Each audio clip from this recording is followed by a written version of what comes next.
Čo ťa vie najviac vytočiť? Alebo robíš niečo, za čo sa hanbíš? Rozmýšľať nad tým, že OK, čaká ma ďakovačka po zápase možno a musím vedieť, koho chcem spomenúť? Pavol Langer, muž, u kterého platí, že za něj mluví jeho činy. V tomto případě samozřejmě zápasy a pěsti. Bojovník, který si fanoušky získal tím, že je získat vlastně ani nijak zvlášť nechtěl. V oktagonu absolvoval již úctyhodných 9 zápasů.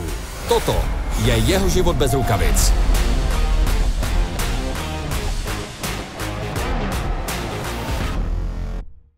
Verím, že ste sa na tento rozhovor tešili a tešíte sa aj teraz, pretože nás čaká debata s Palim Langerom, s druhým najlepšie hodnoteným Slovákom vo Fight Matrix, čo je teda veľká vec. Pali, ahoj, čau, vítaj. Čau, ahoj. Pali, vieme, že si z Košic, že cestuješ často, pretože keď do Bratislavy chodíš jak na tréningy, čo si prezradil, že na Karlita sa pripravuješ tu, tak aj chodíš prakticky na rôzne veci sem, ako rozhovory a tak ďalej. Aká bola cesta, ako si sem dostal?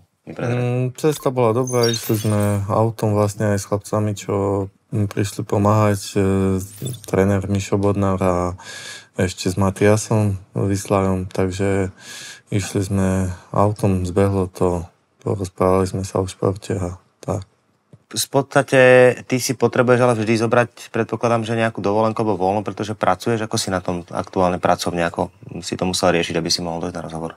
Tak zobral som si dovolenku, mám to vlastne spojené aj s nejakým takým mini sústredením, ešte nejaké záverečné sparingy a nejaké veci by som chcel tu odmakať, no a tak toto pomedzi to povykrývam. Je to veľký problém si zobrať dovolenku u vás v robote? Nie je to veľký problém, len kým toho nie je veľa, že jeden deň človeku neublíži, hej, ale kebyže má človek každý týždeň chodiť, tak asi by mu už neostala dovolenka na rodinný život alebo na tie ostatné záujmy, ktoré chce vo voľnom čase absolvovať. A ľudia asi aj v robote vedia, čomu sa venuješ? A nie je tam nejaká zvýšená miera tolerancie?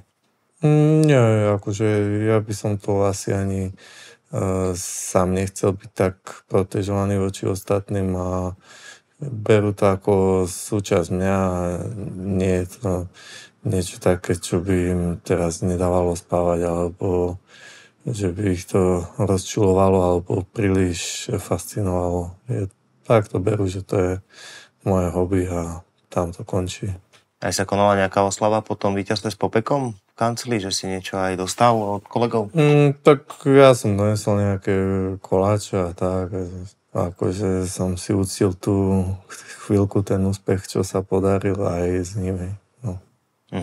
A čo to je za pracovnú pozíciu, keby si to vedel nejak opísať detailne, lebo ľudia vedia, že robíš niečo z IT, ale nevedia, že čo to konkrétne je? Tak vlastne spravujem niektoré databázy a keď sú nejaké problémy, tak rieši človek incidenty a pomáha vlastne tým ostatným užívateľom vo firme a tak.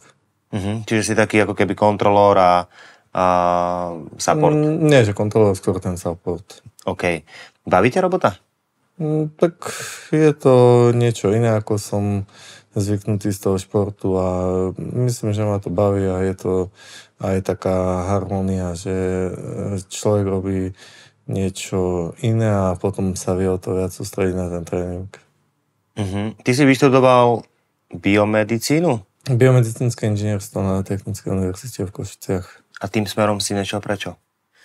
Tak nejak po skončení školy nebolo na trhu práce až také uplatnenie alebo až tak finančne hodnotené uplatnenie, ak by si človek predstavoval, tak chcel som ešte aj dať šancu tomu športu. Tomu som sa viac menej venoval, popri tom som pracoval v bezpečnostnej službe a venoval som sa viac menej tomu športu, že tým smerom ma to ťahalo.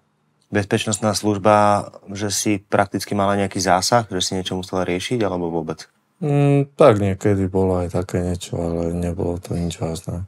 Čiže keby si mohol meniť, dajme tomu túto robotu za prácu niekde v gyme a ostať vyslovene pri tom MMA, Išiel by si do toho? V gyme zase pracovať, to by bolo také možno by to bolo priveľa z jedného prostredia a získal by tam človek aj voči tomu prostrediu možno nejakú apatiu, averziu a neviem, či by som bol potom schopný podať na tréningu taký výkon, kebyže tam som celý deň.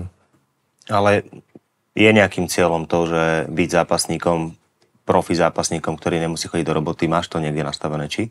Tak akože neberem to tak, ja musím si povedať, že tiež už mám nejaký vek a keď to neprišlo doteraz, každý dostane to, čo mu je súdené a nemusí mať každý, že musí byť profesionálny zápasník alebo čo. Keď to príde, tak to príde, ale nejak nie som teraz, že by som v noci sa prevaľoval a nespával kvôli tomu. Už som si tak zmierený na to. Myslím, že bol priestor po tej vysokej škole, kým som bol v tej bezpečnostnej službe, že veril som v tom možno, že niekto príde a povie, že tu máš, Pálko, choď, dajme tomu do Tajska, alebo choď tam na sústredenie, venuj sa tomu, rozvíjaj sa, ale tak neprišlo to, tak teraz to berem tak, jak to je a život sa mi zase nerúca. No. Tak je to MMA, ani nie futbal, ani hokej, čiže ešte stále máš dosť času? Dosť času je relatívny pojem, vieš, musí si človek zobrať do úvahy aj ten celkový zdravotný stav a všetko a to, čo sa teraz dá, jak dosť času môže byť za 2 dní alebo za jedno zranenie, to môže všetko sa zmeniť a dosť času môže utiec veľmi rýchlo a môže človek prehodnotiť všetky svoje priority a všetko behom jednej stotinky sekundy. Po zápase s Popekom určite nastal nejaký ten humbuk a prišli aj nejakí sponzori. Tuto si zaznamenal nejakú zmenu? Je niekto, kto ti povie, Pali, vieš čo, idem do toho s tebou? Tak ja mám okolo seba takých ľudí, ktorí sa mi snažia pomáhať a skrze nich vlastne tá pomoc, čo prišla, tak prišla. Hej, že nebolo by to tak, že by ma oslovali cudze firmy alebo niekto, koho nepoznám. Hej, že bolo to skrz hlavne tých mojich priateľov, kamarátov, sparingov a podobne. Napríklad teraz môžem oceniť, sa mi podarilo, hej, taká strava krabičková, tak toto je pre mňa veľké ušetrenie času. Aj to, že nemusí sa človek myslieť, čo si pripravím, naváriť to a podobne, ide do práce a príde mu tam vlastne 3-4 jedla na celý deň a už to stačí len zjesť. Čiže toto bolo pre mňa taká akože veľká pomoc. Šetri času. Šetri času. Samozrejme, nemusíš nad tým tak rozmýšľať. A ty vieš variť? Tak na moje potreby viem variť, ale nenazval by som sa nejakým kuchárom a neviem, či to je na potreby niekoho iného. Čo stačí mne, nemusí stačiť tebe a sú to také iba veci. No. Dobre, že nie si občas navaril niečo? Ne, že nie, hej, ale musí prižmúriť oči. Aká je tvoja špecialita? Čo varíš najčastejšie? Špagety alebo čaj. Čaj je veľmi ako dobrá vec. Nie je úplne náročná na prípravu, ale tiež treba vedieť, kedy to vyťahnuť. To sa hodí aj v bežnom živote. Ja som tak sprosto povedal. Dobre, Pali, ak sa budeme teraz točiť ohľadom tých momentov tvojej kariéry, ktorý momenty aktuálne vnímaš ako prelomový? Lebo ten prelom niekde nastal v rámci tvojej kariéry, že si sa dostal vyššie? Kde si myslíš, že to nastalo? Tak ja nevnímam ako jeden moment, že by som mal prelomový, lebo akože človek si má užívať celý ten priebeh a fakt ma každá jedna výhra tešila a stále to bol pre mňa taký prelom. Každá jedna výhra v hlave si človek hovoril, že super a začal si tam snívať tie veci, no ale keď mám povedať, tak asi celá tá posledná šnúra bola taká prelomová. Najskôr ten zápas v Košiciach s tým Mrazom a Vdojanom, potom ten Rafael Xavier v Mnichove a potom asi ten Alexander Popek a ten dočasný šampión, to bol možno taký milník, no alebo predsa len bol to titulový zápas, podarilo sa to, tak to bol asi ten najväčší prelom, no, keď takto má výsledkovo človek zhodnotiť. Opasok si tentokrát zobral so sebou, nezobral? Nie, doma spínka. pekne si ho uložil na miesto. Čo pre teba znamená ten opasok? Pozrie sa na jeho človek, je to také potešenie, hej, ale zase nie som, že by som celý deň sedel na ňo a pozeral a upravoval, utieral z neho prach. Je to taká vec, že je to hmatateľná spomienka, je to pre mňa obrovský úspech, obrovská česť, ale možno to príde za 15 rokov, že budem s ním chodiť do krčmy, ale teraz keď si mám vybrať, hej, že vedľa leží synček a tam je opasok, tak pôjdem za synčekom, nebudem pozerať na opasok. Synček bol asi veľká zmena v tvojom živote, predpokladám. No, tak určite, no však je to fakt asi najkrajšia vec v živote a prišlo to všetko nejak tak pokope, čiže mal som také, a dúfam, že ešte mám také pekné obdobie a všetko sa to naozaj zišlo a tento rok bol taký môj rok. No. Čo si sa naučil nové ako otec? Čo je také, že by si povedal, OK, toto som ani nevedel, že sa bude diať a deje sa to? Tak veľa vecí sa človek učí, no a hlavne si užívať ten prítomný moment a vidí človek, že vlastne ak ten život uteká strašne rýchlo, ak sa ten človečík maličký mení každý deň pomaly. Koľko má teraz? 4 mesiace a 6 dní. To počkaj, ešte keď bude mať 5 rokov, no. Tak zrazu povie, že to už je toľko. No a takto vidí človek, že kebyže ho človek nemá, no tak trénujem toto a povieš si možno za 2, za 3 roky, že cipána, niekedy som mal menej rokov alebo vládal som viac, ale teraz si povieš, že po mesiaci cipána, že už mu neoblečiem toto, už zás mu treba nové oblečenie a toto, tak vidí, že sa to mení každú chvíľku. Treba to sledovať, byť stále prítomný pri tom. Máš taký aj ten svoj čas denne, že si robíš vyslovene, že toto musí byť na syna, aby som to stíhal v tomto hektickom čase? Nemám to tak, že vymedzené, že musí byť.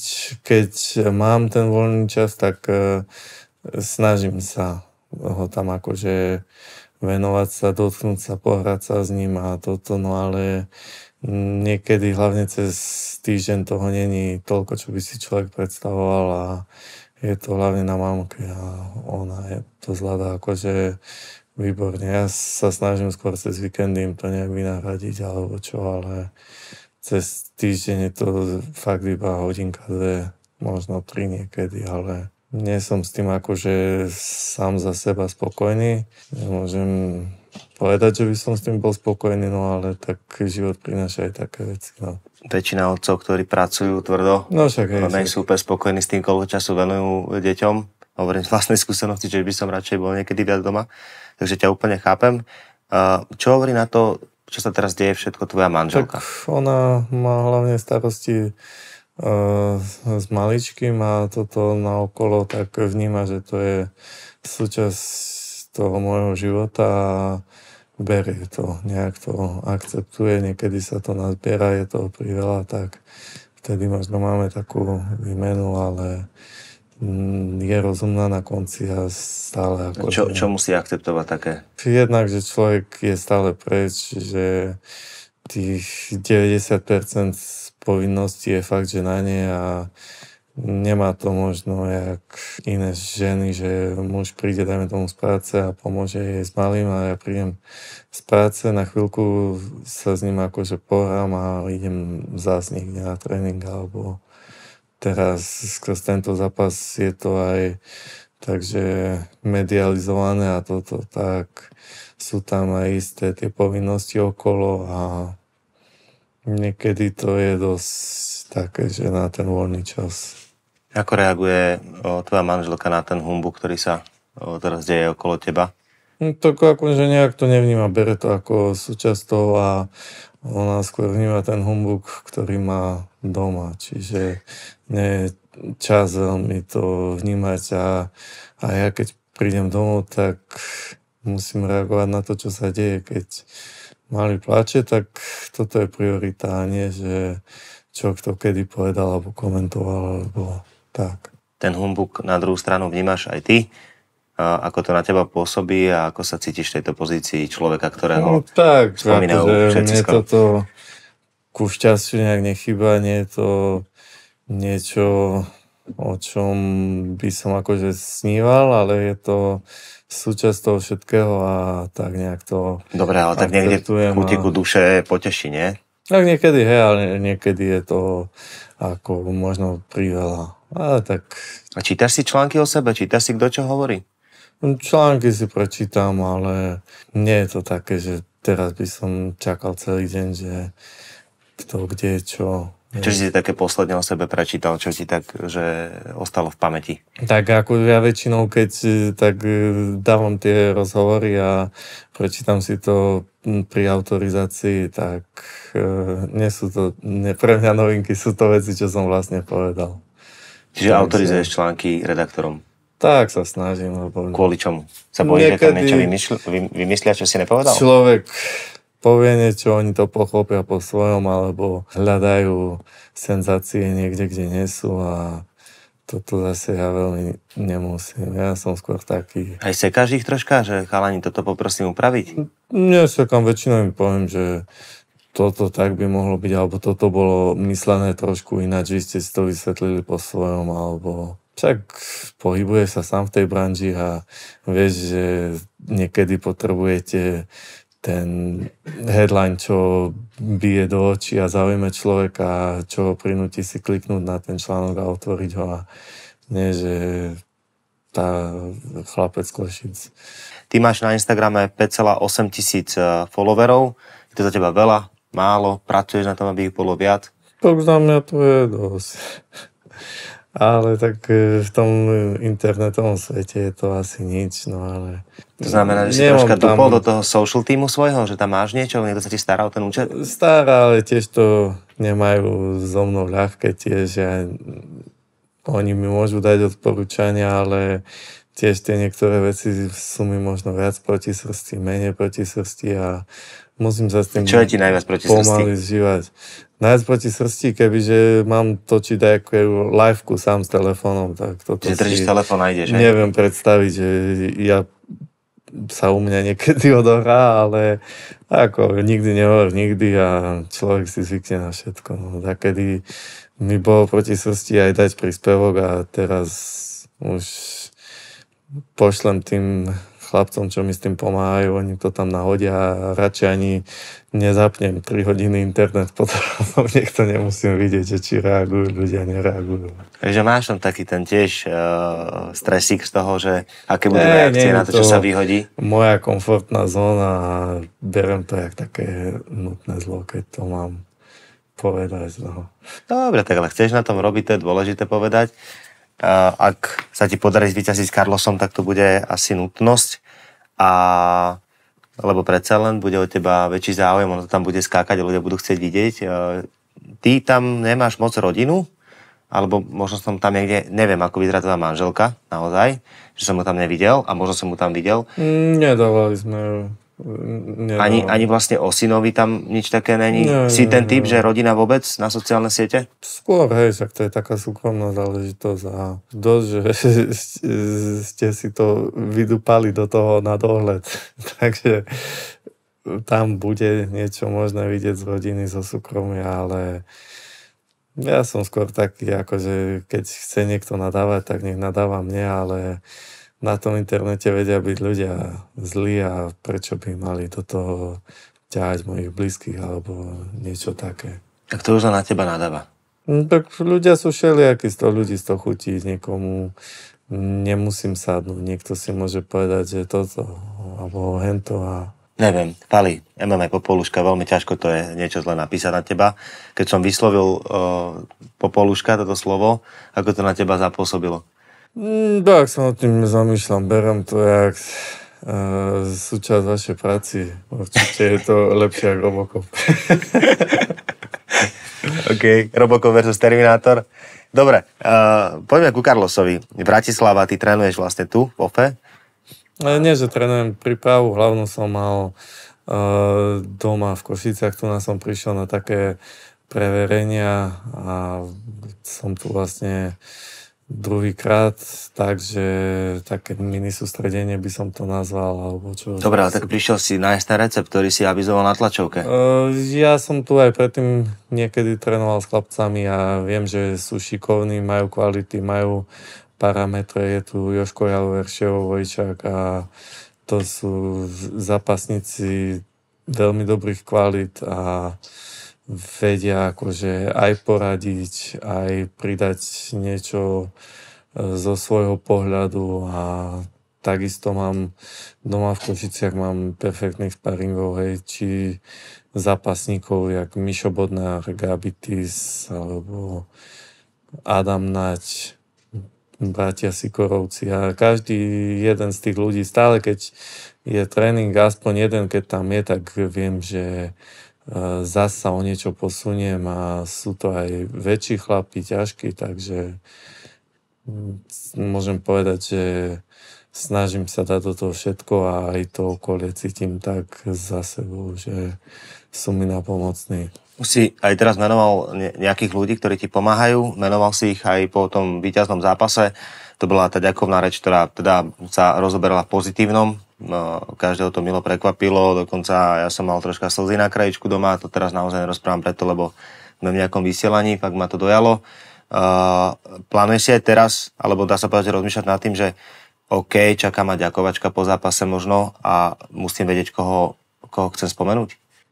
Tak ja mám hlavne ten zápas a to je pre mňa priorita, vlastne tá príprava.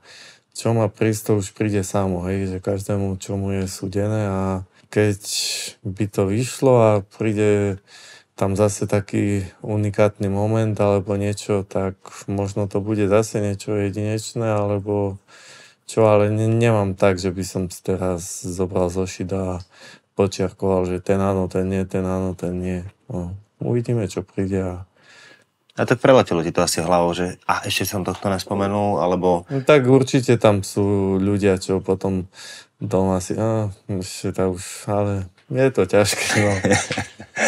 Si zlatý chlapec. Ďakovať treba. V dnešnej dobe sa pomáhať ďakuje málo ľuďom, ktorí nám pomáhajú. Pretože ty tým slovíčkom dokážeš dať tomu človeku naozaj veľa.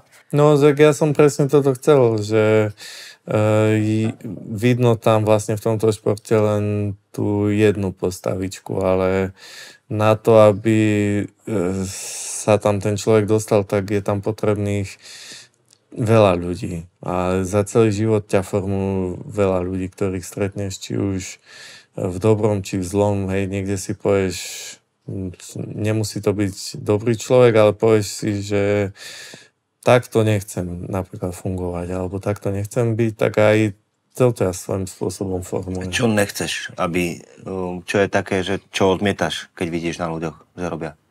Tak neviem, je to individuálne, keď niekto, dajme tomu, kapatý prezlieka, alebo tak. Ja som skôr taký veci na rovinu a priamo k veci, ako také zákulisné nejaké ťahy a intrigy a toto. No, tak to sú veci, ktoré sa dejú v spoločnosti a úplne ich nevymažeme, ale chápem. Carlos sa vyjadroval k tebe, k tomu zápasu. Ja osobne som s ním mal rozhovor, neviem, či si to postrehol. Niečo som videl, ale nebolo to celé. Ako vnímaš tie slova, ja keď mi dovolíš, vyťahnem z toho niečo, že publikum vlastne rieši nejaký odhad najbližšieho súboja na základe toho, aké mal posledné 2 zápasy ten daný borec a povedal, že aj pred Vaškom Mikuláškom si ľudia mysleli, že Vašek zvíťazí a nebolo to tak. Reagoval na otázku v zmysle, že ťa veľa ľudí preferuje ako favorita súboja. Ako na teba vplýva toto jeho vyjadrenie? Tak čo, je to na ľuďoch, každý má nárok na svoj názor a ja už som v tom športe dosť dlho na to, aby som vedel, že tieto čísla a predikcie nič neznamenajú. Takisto, keď som zobral zápas, dajme tomu, so Šaverom, s Popkom a bol som tam outsider, tak išiel som tam s tým, že viem, čo chcem robiť, viem, čo chcem dosiahnuť a nezaujímal ma, že tam bol kurz 5-13 alebo niekoľko, hej. Ale zaujímal ma hlavne môj výkon a toto ma zaujímalo. A teraz nebudem tiež meniť retoriku za to, že kurz je vyrovnanejší, alebo že niekto povie, že som favorit. Je to takisto, šance sú vždycky 50/50 a môže sa stať hocičo. Vždy je to šport, vždy je to 1/100, 1 centimeter, ktorý môže rozhodnúť a zmeniť celý priebeh zápasu a všetky sú tam možnosti stále. Je tam možnosť, že Carlosovi vyjde hneď prvý hod. Je tam možnosť, že ma nebude vedieť hodiť. Je tam možnosť, že ma knockoutuje. Je tam možnosť, že knockoutujeme aj jeho. Je tam možnosť, že nebudeme na seba ani jeden vedieť nájsť nejaký kľúč a pôjde to na body. Hej? A vždycky sú tam všetky tie veci. To ako v každom zápase asi. Carlos konštatoval ale presne, čo by si asi ty mal robiť. Vyjadril sa k tomu, že si to budeš držať na dlho, že nepôjdeš tým istým štýlom, ako išiel Kincl. Aj skrz to, že si inak vybavený, čo sa týka výšky, sily, je to iná váha. Budeš to držať na dlho? Uvidíme, zase jedna vec je, čo človek si myslí a druhá vec je, že čo mu poskytne zápas a čo sa mu podarí. Ako v daný večer zvládne človek ten stres, ten nápor a toto všetko. Jedna vec je, čo má v hlave a druhá vec je, čo predvedie. Čiže záleží to aj od jeho výkonu, od môjho, je tam x premených, čiže ťažko je to takto povedať.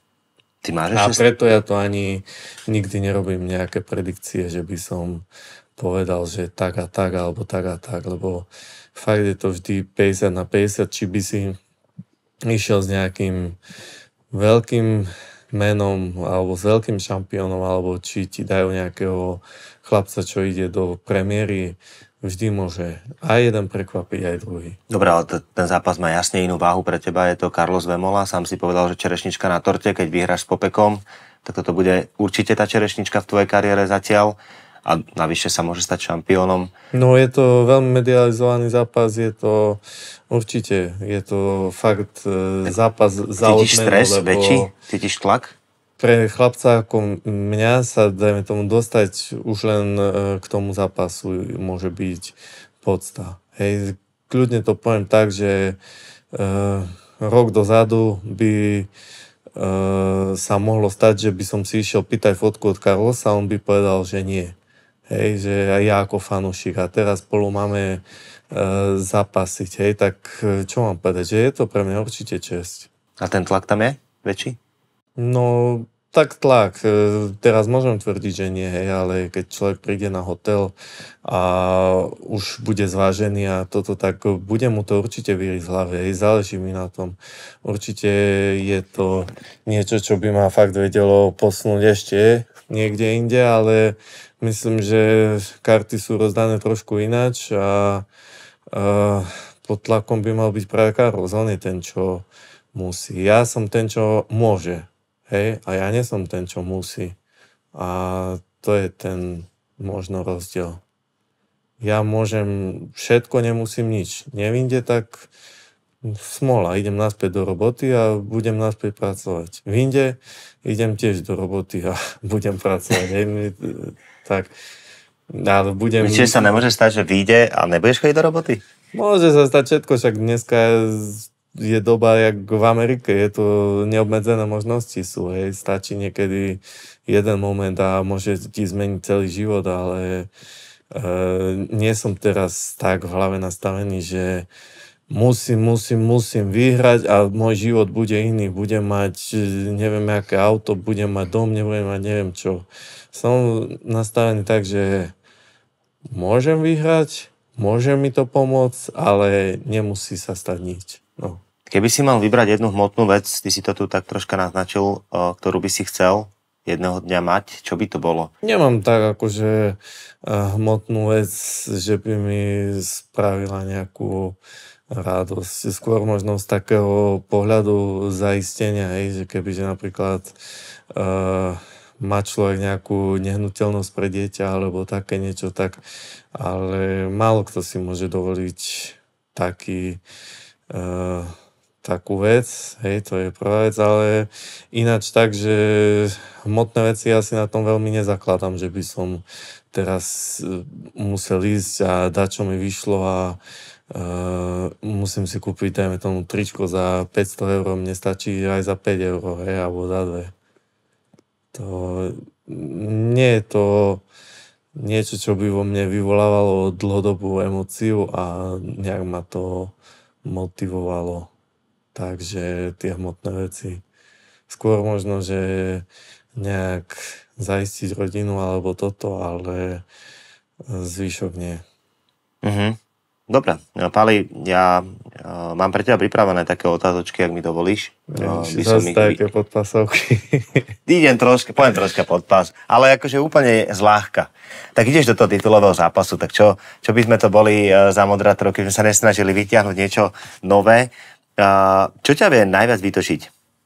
Najviac vytočiť, tak asi niekedy ľudia, hej, keď dajme tomu pozná niekoho človek dlho a má takú nejakú špecifickú vlastnosť a stále ju robí a vie, že ti to vadí a aj tak to spraví. Toto má vytočiť. A robia to často ľudia v tom okolí? Nerobia, ale je, najmä tomu 1-2, čo vedia vždycky trafiť ten... Práci potvorak nejaký? Nie v práci, tak skôr takí priatelia, čo ho pozná človek od strednej školy a nie, mimo aj ten priestor tam. Tam väčšinou sme všetci na jednej vlne a je to také, že držíme spolu a skôr sa vieme spolu zasmiať, jak pohádať alebo vytočiť. Aké máš zlozvyky, keby si vedel aspoň 1-2 povedať? Moja žena by povedala, že môj zlozvyk je, že chodím cvičiť a trénovať, lebo bere to veľa času. No normálne, vážne. To nemôže byť zlozvyk. V mojom živote by to bola najlepšia vec, hej? Keby som mal toto. Ale tak bere to veľa času a napríklad ja sa viem nadchnúť pre niečo a viem sa až sfanatizovať a môže ísť o úplné blbosti. To je napríklad? Napríklad, že dávajú v obchode nálepky ku nákupu a ty, keď zozbieraš niekoľko, tak si to vieš vymeniť za nejakú somarinu. A ja to začnem zbierať a chcem tú somarinu a pritom tam viem, že ju tam položím a je to blbosť, ale že tu máš, nazbieral som to. Jakú somarinu si takto vyzbieral? Tá neviem, čo v Bile boli také hrnčeky, alebo kuchárka v Lidli, alebo niečo, čo ti fakt netreba, nepotrebuješ to, vieš, že to nepotrebuješ, ale ideš do toho. Nadchne ma to a prídem tam, kúpim 2 rohlíky a pýtam od predačky, nemáte náhodou nejaké toto navyše? Takže si aj ty taký podmehut. A keď si bol dieťa, si tiež zbieral takto veci? Vtedy boli také slniečka na Coca-Cole a na Fante a za 5 si mohol pohár vymeniť. Tak. Už keď v tomto programe boli použité reklamné informácie. To chcem len dodať, poď ďalej, kľudne. Tak toto som zbieral, alebo Pepsi malo, že za hekisek si to vymenil. Alebo... Hekisek, jaká vec? No, to už mladí nepoznajú. To už je doba tam starej generácie. Tam vidí človek tiež, jak uteká ten čas. A to je že vraj to, kedy si hrali naši rodičia a ešte ten hekisek nejak prešiel aj s C-čkami. My sme tiež mali jednu dobu, že C-čka, potom išli pogy, ale hekisek bol ako veľká vec. Najmä za školou sa to dobre hralo.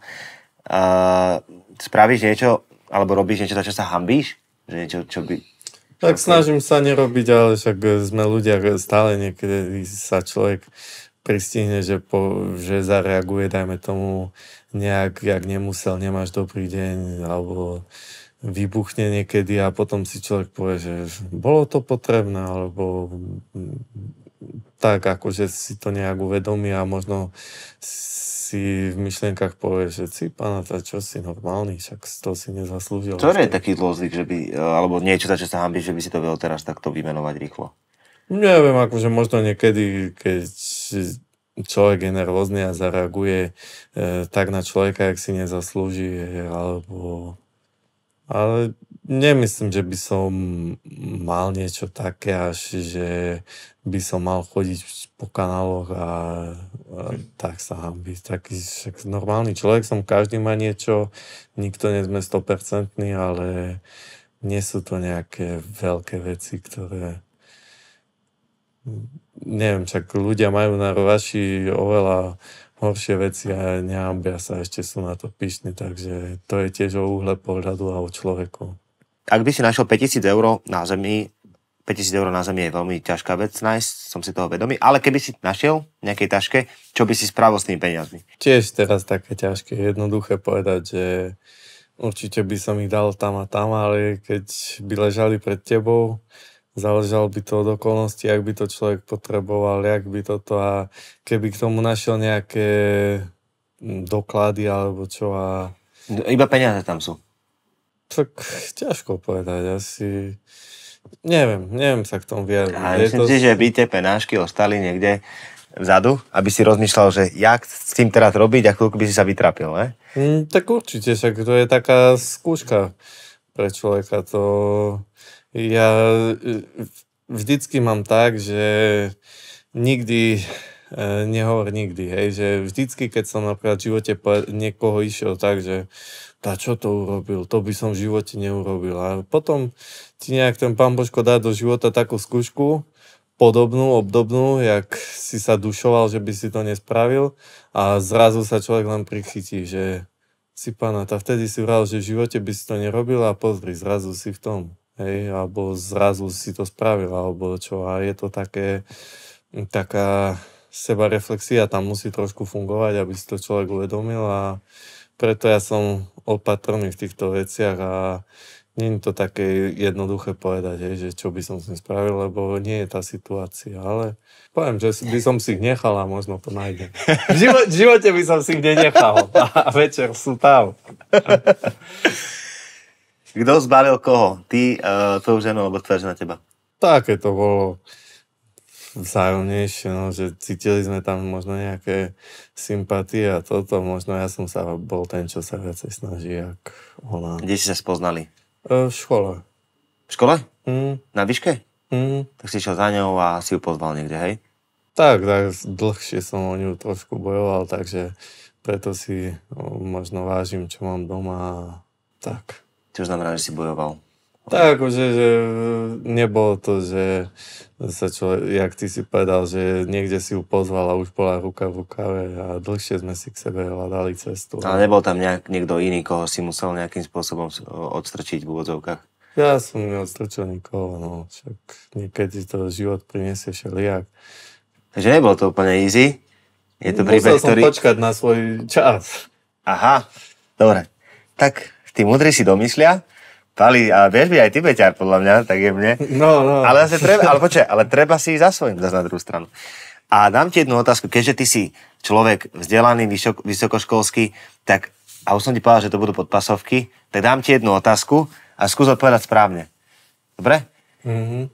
Ak si na pretekoch cyklistických a predbehneš druhého, tak koľka ty si? Keď predbehneš druhého na cyklistických pretekoch, tak si druhý. Presne tak. Nenachytal sa Paolo Langer a som zvedavý, ako sa ti bude dariť s Carlosom Vemolom, ktorý sa ťa bude možno snažiť nachytať, možno nie. Sme zvedaví na ten zápas, tešíme sa na tvoj výkon a prajem ti to, aby si ukázal to, čo si natrénoval, aby ti vyšlo to, čo si pripravil, aj Karlitovi, aby sme mali čo najlepší zážitok zápasový a uvidíme, čo príde v Bratislave 7. oktobra. Pali, bolo mi cťou, že si k nám zavítal, brate. A my sa spoločne vidíme v ďalšej časti Bez rukavíc. Pali, ešte raz ďakujem. Ďakujem aj ja.